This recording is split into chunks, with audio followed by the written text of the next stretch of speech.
All right, ladies and gentlemen, welcome to another episode of the Irrational Competence Podcast.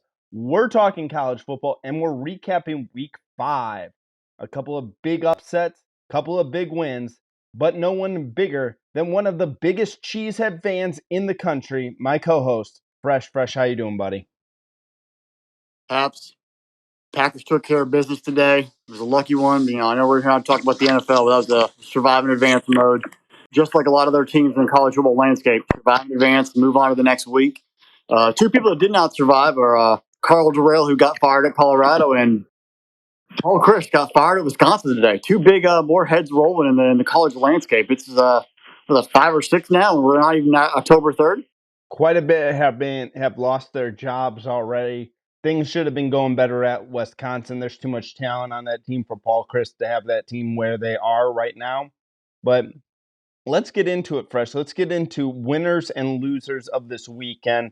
Let's start with the winners. Fresh, who do you got? Well, I think my first winner right now is LSU. I know we had a lot of doubts on them. The season opened. The way it all went down for Florida State, they looked real choppy and they really hadn't played well. But their past 2 games, they've been down in the second quarter, double digits, and found ways to win. And most impressively, they were on 17-0 at Auburn. Nothing was working for them whatsoever, offensively, defensively, and they just stormed back and win 21-17. And most likely, Brian Harsin will be fired here very shortly because of that. And it's just Brian Kelly. It's not pretty. It's not flashy, but the defense is playing like LSU defense in the past. They're flying around, making adjustments, and getting things done. And the offense is finding a groove. Slowly but surely they're getting it done. Guys are starting to buy in. You definitely see a different mentality there on the Bayou. And looking at what Texas A&M has for all those big star-studded recruits are showing up there, they've been playing terrible. But Brian Kelly, with all the fake Southern accent and everything else that's been going on, and all the nonsense there, the team is actually playing better, and you see them improving week to week. So I think they're a big winner because that Auburn LSU rivalry is always back and forth. A lot of craziness happens, but the stability of that program, considering everything that's going on right now, getting guys to buy in and play for each other and play under the focus is a big W. It's going to only reverberate and do wonders for LSU going forward in the league and in the nation. Yeah, Fresh. It's kind of nice to see LSU starting to come together. I know that there's not been a lot of talk about them, but it's nice to see them come together. Maybe who knows what they're going to wind up being by the end of this year. All right, Fresh. My biggest winner this weekend was the UCLA Bruins putting some work in on the Washington Huskies. And Washington wasn't really that bad. Wound up storming back. Pac-12 is going to be fun, especially those games after dark. I was sitting there, I was talking to some people at about 10 o'clock on Friday night, and they said, "Are you going to stay up and watch the whole UCLA game?" I said, "No, I'm not," because that was really, really late. So I watched a little bit of that game, but a phenomenal game out of the Bruins there. I wound up catching like later on at about 2:30 in the morning, but amazing game by DTR, amazing game by Zach Charbonnet. You look at these guys, you look at what Chip Kelly has them doing over there in Westwood. They are electric. We kind of saw UCLA becoming this team, but our biggest question going into the weekend when we had talked about doing a couple of the UCLA games is who have they played? They haven't really played anybody yet. And so we were really interested. We were watching this matchup against the Washington Huskies, against Michael Penix Jr., who had a phenomenal game in himself in a losing effort. But I think my favorite thing out of this whole thing was the emergence of a guy by the name of Jake Bobo. I just love it. Just because you get to say Jake Bobo and 2 touchdowns out of him, UCLA just dominated this game. They were up 40-16 at the end of the third quarter. I know Washington put up 16 points in the fourth quarter to make it look respectable, but the UCLA Bruins 5-0, they've come such a long way since at the beginning of last season when we were having the conversation, who's going to get fired first, Scott Frost or Chip Kelly? And look at where UCLA is. And phenomenal job out of them, 5-0.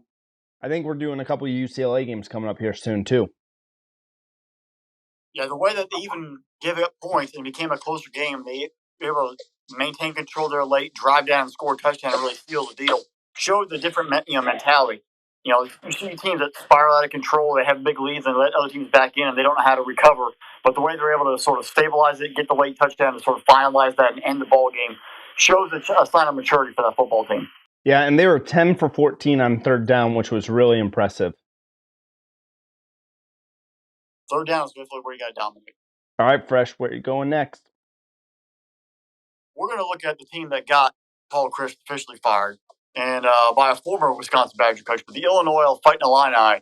They should be undefeated right now if it wasn't for some snafus and some late game mess ups at Indiana to start the season. They have put together the nation's leading rusher, a big offensive line, and a very stingy defense. The craziest stat that came out of all of it, the Badgers were winning 10-7 with 7 minutes to go in the second quarter, and Illinois ended up winning that game and scoring 27 straight points to pull away and dominate. But even more impressive on top of that is that Illinois defense only allowed 2 yards rushing to Wisconsin. Some quarterbacks fall forward and they can get 3 yards. A team that ran for 2 yards with an offensive line that you should be recruiting and building behind, and the history of the tailbacks there, obviously unacceptable to the chancellor and then the president, athletic director, and a lot of boosters because it ended the demise of Paul Chryst, who's been there for 8 years and got them to a couple of Rose Bowls and the Orange Bowl, but it just enough was enough. But the way that the focus should be on Illinois and what they've done and what they've accomplished, because that team a few years ago was the bottom of the bottom. They were terrible. The roster was depleted. And the way that Brett has taken them and put them in a point where they actually might be the best team in the Big Ten West. Everybody in that Big Ten West is 1-1 except for Wisconsin. But the way they've played, they have had a focus, a drive, and they play their style. Defense, run the football, and they're getting it done. It's gonna be interesting to see when Illinois and Minnesota play or Illinois and Purdue play. You're gonna have that kind of matchup down the stretch. But right now, Illinois is very impressive the way they dominated Wisconsin and have put their foot down as a program on the rise, and they're rising quickly.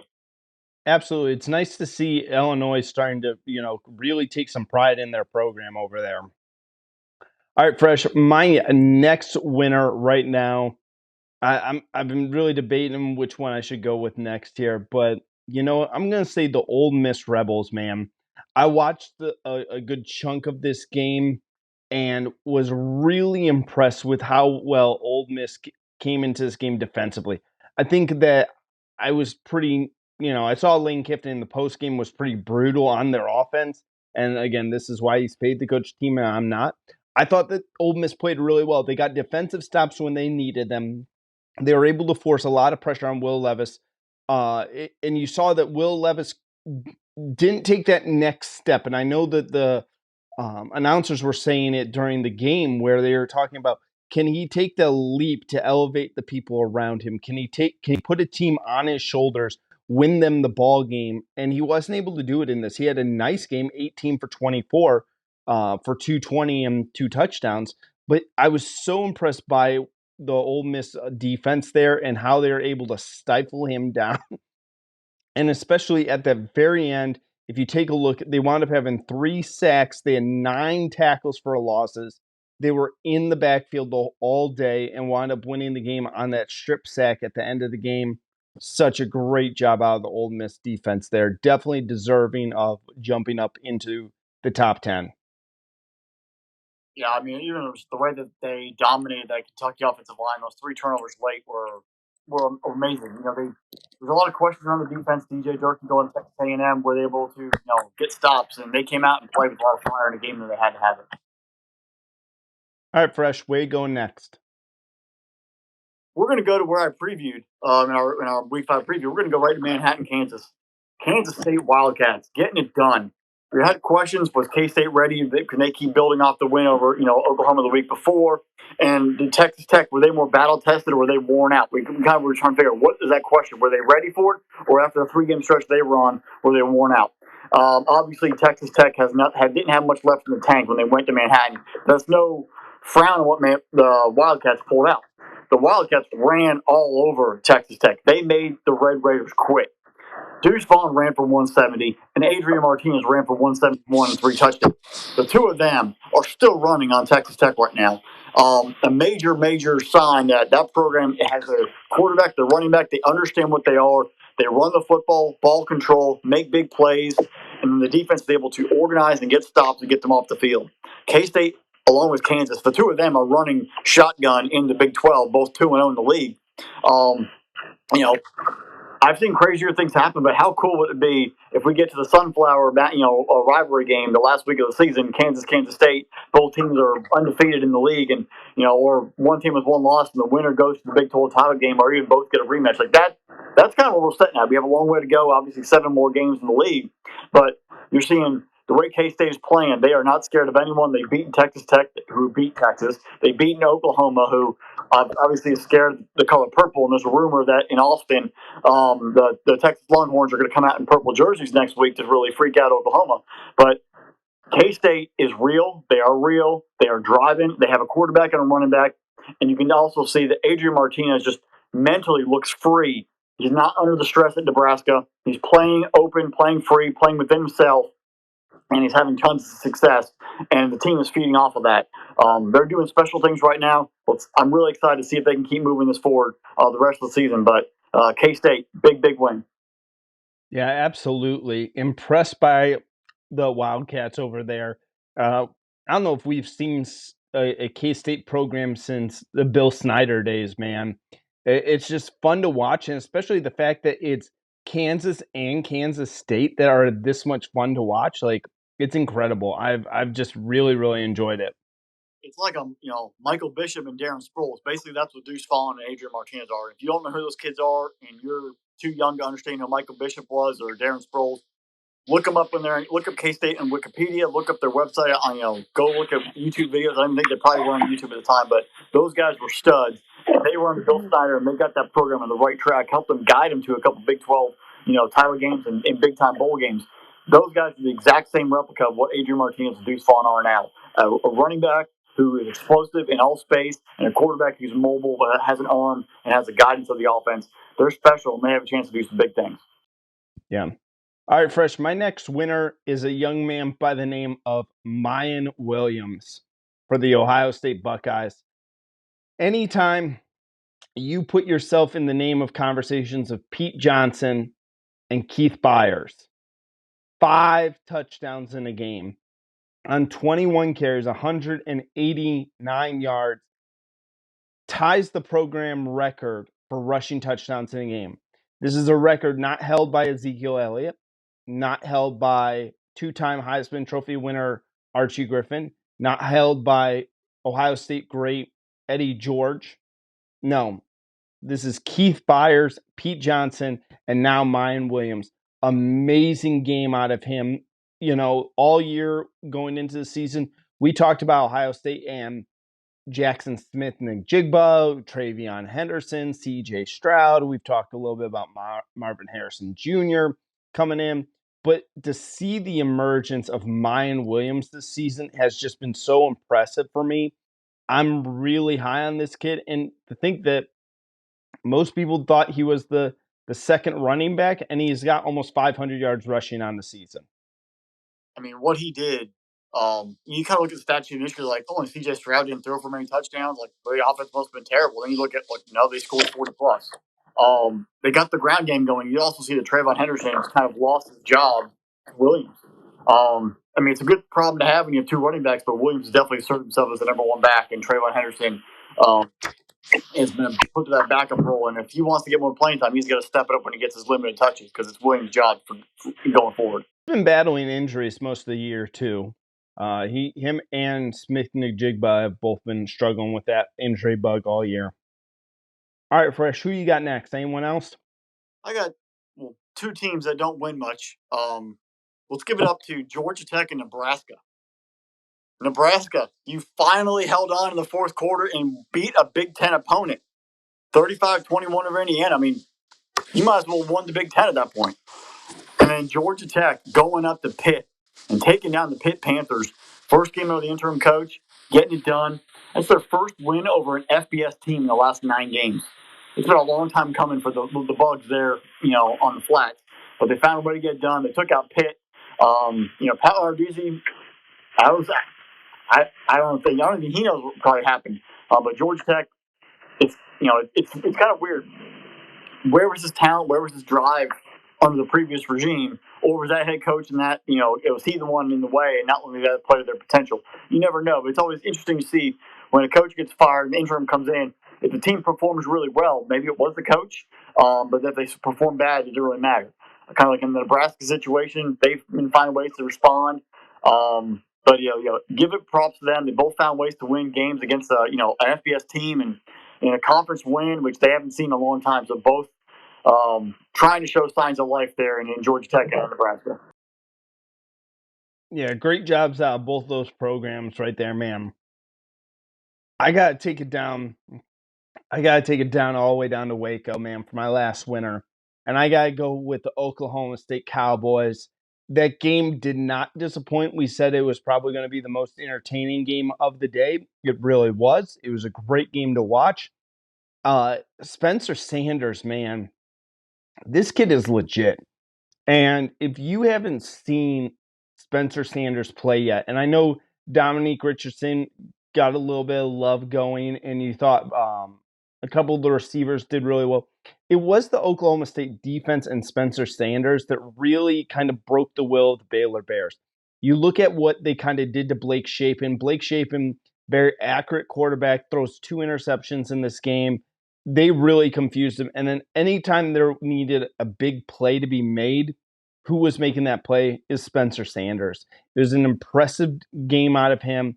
Oklahoma State needed this win. They needed to get that monkey off their back to say we can get past Baylor, because I think that there are some lingering feelings. But now it's going to make, I led off with the UCLA Bruins going 5-0. Oklahoma State is now sitting at 4-0. I think we said this in our text chain with our producer, Drew. It's exciting to see what can be down the stretch for the Big 12 and the Pac 12. Definitely. I mean, Oklahoma State, they have won 7 of their last 8 versus AP top 25 teams. And their only loss was that Big 12 title game last year to Baylor. And that was by a half a yard. So they've actually been showing up and playing really well against ranked opponents, which is a sign of a solid program who's willing to step up and rise to the occasion. Oklahoma State, I think we all agree, they do present the best opportunity for the Big 12 to make the college football playoff, just because they've been ranked so high throughout the season and they're coming off a great year last year. Um, it, the one thing that kind of is going to help them now is they still have to play Kansas State, still have to play Kansas. Both of them are now ranked, but they need to help those teams are ranked when they play them, and they continue to win after that game, regardless if they win or lose, to help build that strength of schedule. They don't need them to be flopped down and lose an opportunity where they have a ranked win, and keeping that boosting of that strength of schedule and that visual appeal to the committee for that playoff spot, because they do have the talent. Spencer Sanders, that veteran quarterback, the one big thing of the win that really resulted in the win is that he was scoring touchdowns on Saturday and not turning it over like that one time in the loss in the title game. So he can play within himself. He can score points and guide the offense and not make the mistakes, show the veteran leadership that he has. That's where the big difference is, because that defense is going to play well, and the rest of those guys are going to show up, and Gundy's going to be having them ready to play. So Spencer Sanders can be ready to play like he was on Saturday. This team can go a long way. All right, Fresh, let's go over to the loser side of the board. Who do you got losers from this past weekend? First loser over in Tallahassee. You had a lot on you. You had Wake Forest coming in.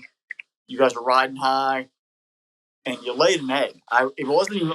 You laid an egg, and now you are 1-14 in your last 15 games for an AP Top 25 team. You still haven't really gotten that winning mentality. You're beating lesser teams. When that team shows up, you had the home crowd. It's sold out, and you couldn't get it done. Wake was traveling in during a hurricane, trying to get everything. They didn't know what was going to happen when they arrived. They were kind of unsettled with the whole situation. But Sam Hartman got them scored away. The execution from Florida State offensively, defensively, it kind of looked at that moment maybe it was a little too big for them. They weren't ready to be the top 25 team, to be ranked and to win at home. Like they were sneaking up on people and having everyone doubt them. But then when it was the targets put on their back as being the ranked team and having the chance, they didn't show up. Obviously, they have 2 chances coming up now to redeem themselves at NC State and then coming back home in 2 weeks to host Clemson. But that moment, they didn't rise up to the occasion, and it makes you also kind of second guess: is the team ready, or is the team just a good team and not a great team? Like, where are they at in that progression? You kind of hope you get a better result from Florida State at being at home versus Wake. They just didn't. They didn't give me enough with all the expectations and the way they played up to that point. Yeah, it was a rough one from them. Definitely. I know that we want to see Florida State get back, but you need a better performance from them against Wake Forest to really kind of cement them as being back in college football. Fresh, my first loser, the Oregon State Beavers, man. We had such an expectation that they would take what they did against USC in the previous week and be able to at least go down to Salt Lake City and kind of keep up with the Utah Utes. Man, they got boat raced. They got destroyed down there in Salt Lake. The Beavers, where was this? Where was this tough effort that you put into it? Where was this defense where you kind of stopped them? Cameron Rising basically did whatever the heck he wanted this whole game, whether it was throwing the ball, whether it was running the ball. They had no answer whatsoever for the Utah offense. And the thing that impressed me, like I was sitting there going, I wonder how many sacks they got. They got 0. But Oregon State made the biggest mistake. Clark Phillips III is probably a top 3 cornerback prospect in going into this year's NFL draft. I know that, and I'm not a game planner. I'm gonna sit there if I'm Oregon State. I'm gonna find him and wherever he's lined up in the defense. And guess what? That's not where my primary read is going to be. Probably not even where my secondary read is going to be. Maybe he's going to be my escape valve, but I doubt that too. I'm going to not throw away near that guy. He is that good of a cornerback, proving it with the 3 interceptions on the day there. Impressive game by him. Utah did really, really well, but Oregon State, you were riding high. You had a close loss. You started off the year 3-0. You barely lost to USC. People, maybe this team's got something there. And then all of that air is let out of the balloon, and it just sounds like a giant fart noise because of it. Yeah, I mean, Utah did whatever they wanted. And you look at the pick six you're talking about Phillips. I mean, he made a great play, but that ball was so underthrown. He had a direct path to the sideline all the way down to the end zone. Utah ran the ball, threw him up left, right. It didn't matter. It looked like Oregon State had, took down Boise State. Obviously, Boise's not that good. They took down Fresno State. Fresno State with that loss to UConn, not showing to be as great. So they kind of built themselves up. They played tough. They put all their effort in that USC game. And it just looked like the real Beaver team showed up on Saturday. They traveled. They didn't have the extra jolt of being at home. And they're a team that's showing progress, but they are not ready to play with the elites in the Pac-12 yet. All right, Fresh, who do you got next? We're going to row the boat with only one paddle. Minnesota, we had high hopes on you guys. Obviously, it's a long season. There's still a long way to go. But again, very similar to what Florida State was. You finally get ranked, and people are asking, you're undefeated. Are they actually legit? Who have they played? What can you show? Yes, Ibrahim did not play in the game. We totally understand that. They're all amazing running back.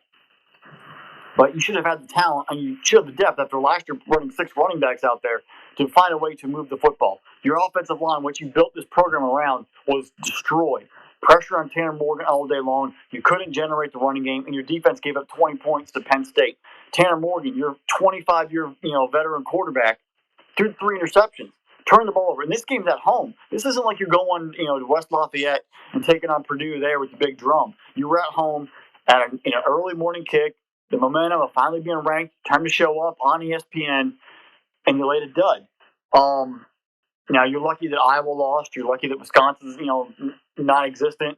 Nebraska's had their struggles. The Big Ten West, like we said earlier, everyone's one-on-one except for Wisconsin. It's wide open. You still can recover, but that pressure, that you wanted to be respected, you wanted to show that you were legit, and you laid a dud versus Purdue.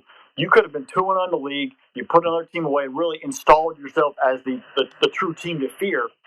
You gave everybody hope. You opened up that door. There's obviously time to recover, but that effort was very uninspired. That's kind of what Minnesota football's been for a while. I remember 2 years ago, 2 years ago, they had it all for themselves in 2020. And then a Wisconsin team sort of trudged into Minnesota, beat them on the last week of the season, and went to the Big Ten title game. You kind of always leave the door open. And this is another example where when is Minnesota going to finally shut in, own the Big Ten West, and take advantage of the opportunity?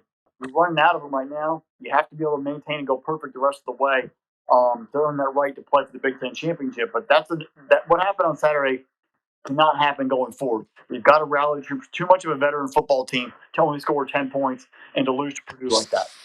Yeah, that whole Big Ten West is struggling after this past weekend. You'd like to see them do a little bit better, hopefully in the coming weeks. But I think losing Ibrahim really does hurt in that game. But still, man, ugh, I thought PJ Fleck would have them ready to play a little bit better than that. All right, Fresh. My next loser of this weekend, unfortunately for me to say this, the Oklahoma Sooners. Going there to Fort Worth, playing the TCU Horned Frogs. Oklahoma, you were ranked, TCU was not. And you get boat raced again. You get absolutely dominated from start to finish. I know you lose Dylan Gabriel to a nasty cheap shot hit. That was a cheap shot. I didn't like that hit at all. Shame on TCU for that part. Okay? Not a fan of that. But Oklahoma defense, where are you at? 668 yards of total offense. No Oklahoma team, like every single great Oklahoma defender is rolling over right now because of watching that defensive performance. It's and this isn't like you're facing the Texas Longhorns. This wasn't even you facing Oklahoma State or even let's say Baylor. This is you facing TCU, who is now 4-0, which is an impressive feat on them. And they did whatever they want. They had two guys. They had a quarterback and a running back go over the 100-yard mark. I, I don't know Brett Venables. You're supposed to be a defensive guy. If you're a defensive coach, no way you let up 668 yards. Bad job out of Oklahoma, man. And it makes for a very interesting Red River rivalry going in because you have a very wounded Oklahoma. And then Texas has a boatload of questions as well. So, man, bad job out of Oklahoma, though. A buddy and I were watching the game, and we were actually kind of laughing because every time we looked up, TCU was scoring again, and we didn't know if it was a replay or if it was a new touchdown. We had no clue. We had to like look on our phones to double check. Like, no, they actually did score. And I think the worst thing you're trying to allude to was in Max Duggan. I know Ohio State takes credit for Joe Burrow, so as a Georgia fan, we're going to take credit for Max Duggan. Does his own read, and I think he even looked around. He's like, I don't even see a white jersey with a crimson helmet within 20 yards, and he just ran. There was no one there. You didn't see a guy come into the picture until he got to the 10-yard line and scored. They did whatever they wanted to do, running, throwing. It was they stole the soul of Oklahoma. And I think it's the first one. All right, K State, you lose that game. It happens every once in a while. You try to recover. But this was just a complete just evisceration of that team. And like you said, coming out of the Red Rival rivalry, which Oklahoma team are we going to see? Which Texas team are we going to see? Are they just names and it's just the teams playing, or are these actually going to be quality football games we're about to see on Saturday? But both teams have definitely suffered, and Oklahoma's really hurting right now. All right, Fresh, do you have any more losers? There's a big loser with a lot of oil money down there in College Station. That team is terrible. The entire top to bottom, Jimbo, your entire staff is just choking. Your team is choking. It doesn't matter who's playing quarterback. All the recruits don't mean a dang thing. You're getting waxed by teams right now. You have you survived Miami. We actually showed that Miami probably is not as great as we all thought they were. And you go here, you go to start Vegas, and the Pirate rolls up the sails and starts firing the cannons and taking out the Aggies left and right.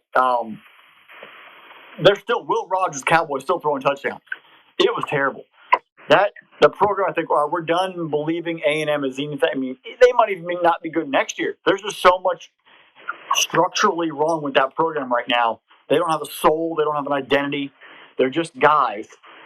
They're just roster players. They don't really talk to each other. You constantly see some yelling and infighting on the sideline, or guys who are not communicating. It's just like the entire soul of the program does not exist. And you're now expected to go in Tuscaloosa. Yes, Bryce Young is hurt, but you already poked the bear. You don't think Nick Saban wants to really just completely end your existence as a football program this Saturday with the entire nation watching? It's bad. And, right now you're hearing rumors of boosters at A&M raising money to get rid of, pay Jimbo's $85 gajillion buyout. He's already posted his ranch, allegedly to be sold, and things are bad in College Station. And you can, the talking season's one thing, winning recruiting's another thing, and then winning on the field is a completely different story. And they are not doing that at all. And it's gone from bad to worse. 8-4 might look like a blessing, and that was last year's record at this rate. So things are bad right now in College Station. Things are bad in Aggie land, and I don't see them getting much better anytime soon. So Jimbo Fisher, that was his 16th loss at Texas A&M, and he got over there in 2018.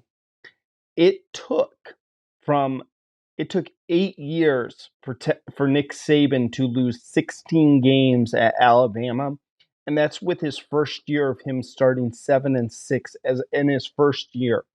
If you take out that first year, it takes a lot longer for him to get to that mark.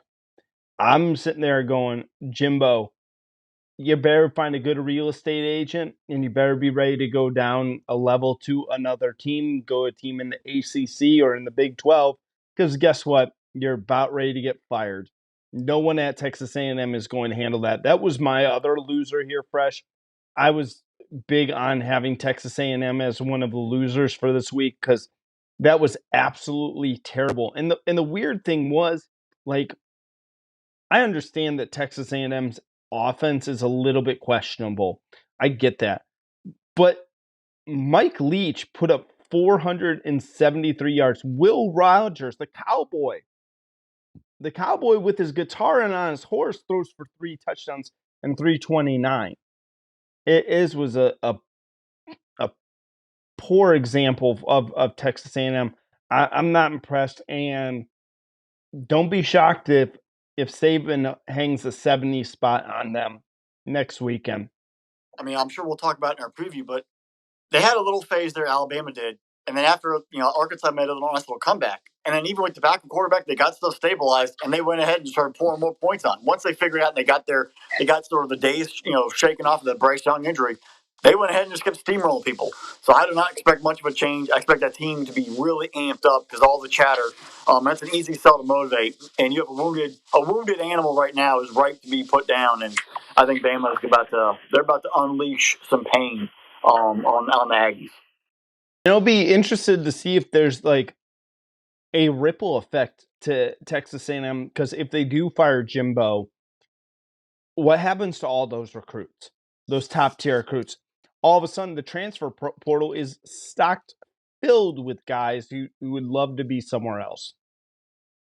Well, I mean, we can talk about this during the offseason, but Kirby Smart brought it up. He's like, we actually recruit and we stay in contact with all these guys. Like legally, he's like, all right, once a guy's signed, we can't talk to him, but we gotta make sure we're friends with them and we don't burn bridges in the recruiting process, because if the guys aren't like there, they will put themselves in the transfer portal within a year, and you have that relationship still built.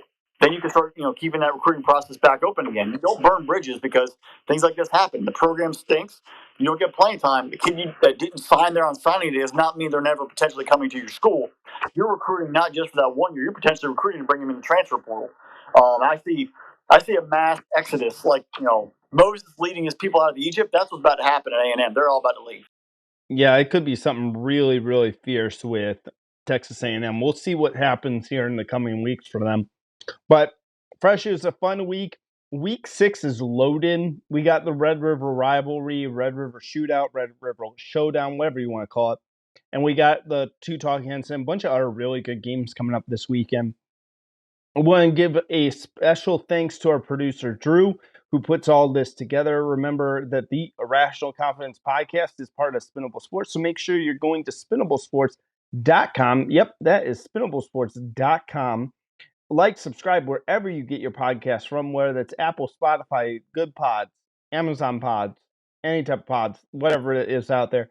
Like, subscribe, leave us that 5-star review. And if you're watching us on YouTube, make sure you check us out, subscribe to the channel, and hit that like and notification button. We put out episodes, at least try to put them out twice a week. And I think a week from now, Fresh, we're going to be recording. You're going to be live from Las Vegas. It's Vegas week. Yeah, our next recap will be live from Vegas. Hopefully, my picks against the spread will be much better than they have been the past 2 weeks. Yeah, so I think you'll do just fine there, Fresh. Better than what some of these other teams are doing. All right, folks, we'll be back with another episode, and we'll be back with Week 6's preview. A big slate of games coming up. Keep it locked in right here at the Irrational Confidence Podcast. Bye, y'all.